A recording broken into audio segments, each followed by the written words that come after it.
जिंदा कौमें 5 साल इंतज़ार नहीं करती, मैं तो 32 साल इंतज़ार किया। इसको हमने पिता तुल्य माना, अपना सब कुछ उनको दिया। उनसे हमारी एक वादा हुआ था कि अब की बारी चुनाव हमको बाबू आखिरी लड़ा दो, इसके बाद तुम्ही को लड़ना है। जब वादा खिला 87 साल की उम्र में काम नहीं कर पा रहे हैं, क्या जरूरत है आपकी चुनाव लड़ने की? भाई जनप्रतिनिधि हो, जनता के बीच में जो जाए जनता की सुन ले, तो उसी की ना बात उसको बनना चाहिए। तो आप जिस उम्र में काम नहीं कर पा रहे हैं तो आप विधायक बनने की क्या लालच है? ईमानदार भी बने हैं और लालच भी बढ़े।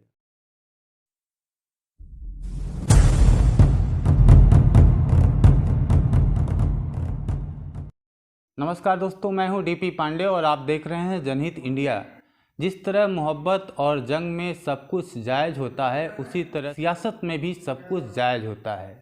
यदि सच कहना बगावत है तो समझो हम भी बागी हैं। इस कहावत को चरितार्थ कर रहे विधानसभा निजामाबाद के शेख सपा के पुराने सिपाही, जिन्होंने बगावत की बिगुल फूंक दिया है। आइए हम एक ऐसे ही सिपाही से बात करते हैं, जनाब इसरार अहमद साहब से, कि इनके बगावत की वजह क्या है। नहीं भाई, कोई बगावत नहीं है। जितने दल हैं सब लोग दल में से कैंडिडेट घोषित करते हैं और जनता की ही अदालत में आते हैं। तो हमने 32 साल सेवा किया है, तो हम अपनी जनता के बीच में रहें, अपनी जनता के बीच में गए हैं कि अब हमारा हक बनता है तो हमें दे दीजिए। इसमें बगावत नहीं है, अपने अधिकार की बात है, अपने हक की लड़ाई की मैं लड़ रहा हूँ। इसमें बगावत की कोई बात नहीं है। नहीं, जैसे आपने 3 बार प्रमुख रहे हैं और सपा में आप, जहाँ तक मैं जानता हूँ कि 30 साल आपने सेवा दी है और उस भाव से दी है। कुछ लग रहा था कि आपको एक दिन आपको अवसर मिलेगा, तो यह कहीं न कहीं इसका आपको दर्द होगा, बगावत थी कि आखिर क्यों नहीं आपको यहाँ से सपा के सुप्रीमो ने अवसर नहीं दिया। देखिए, वो पार्टी के राष्ट्रीय अध्यक्ष हैं, हमारे नेता हैं।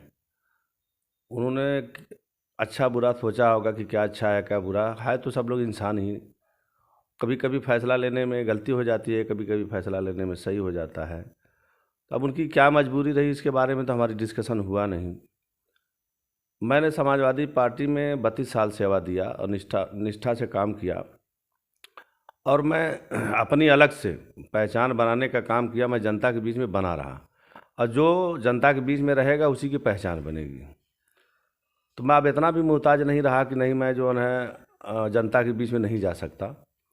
मैं जनता के बीच में जो 32 साल काम किया, तो जनता के बीच में गया। मैं, सबसे बड़ी अदालत मेरी जनता है।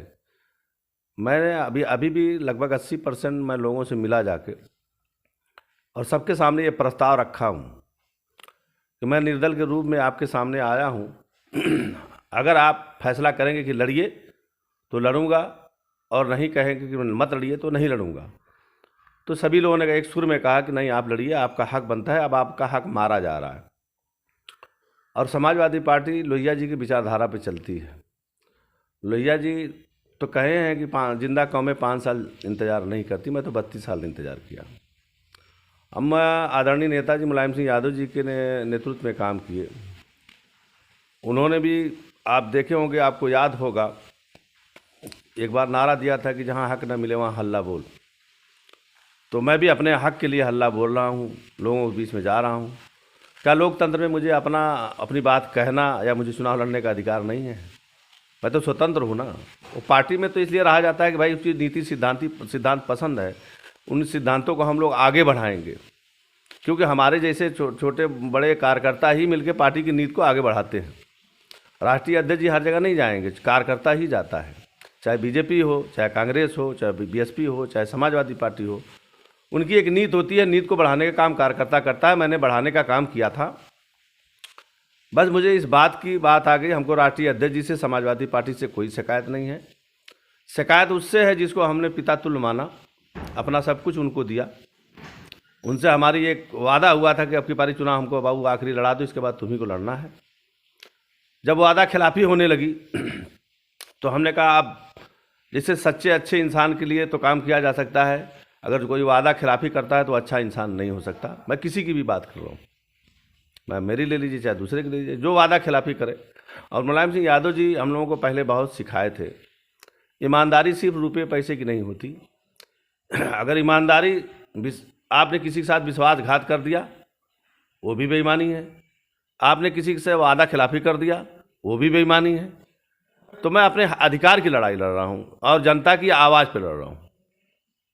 जी, बहुत अच्छा। ये एक बात बताइए कि विद्रोह के बाद आप जनता के बीच में जा रहे हैं, तो जनता कैसे देख रही है, उनका समर्थन आपको कैसे मिल रहा है? मेरे समझ से अगर आप मेरे फेसबुक पे अटैच होंगे या मेरा फेसबुक आईडी इसरार अहमद के नाम से निकालिएगा, लाइव भी लड़के चलाते हैं, बच्चे चलाते हैं।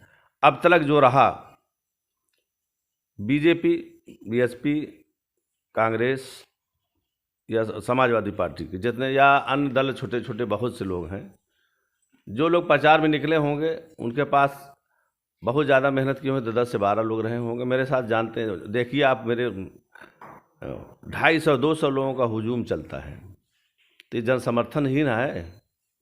और वो भाई पैसे की बलाई वाली भीड़ तो नहीं हमारी रहती। हमने 32 साल जो सेवा दिया उसका फल हमको मिल रहा है। हम खुद ये एहसास नहीं कर सकते थे कि हमारे विधानसभा निजामाबाद की जनता इतना हमको प्यार करती है। मैं विधायक बनूं या ना बनाऊं, मैं उनके नज़र और दिल दिमाग में विधायक हो चुका हूं। ये मेरी बहुत बड़ी बात है, ऊपर वाले का करम है, ये बहुत बड़ी दौलत है।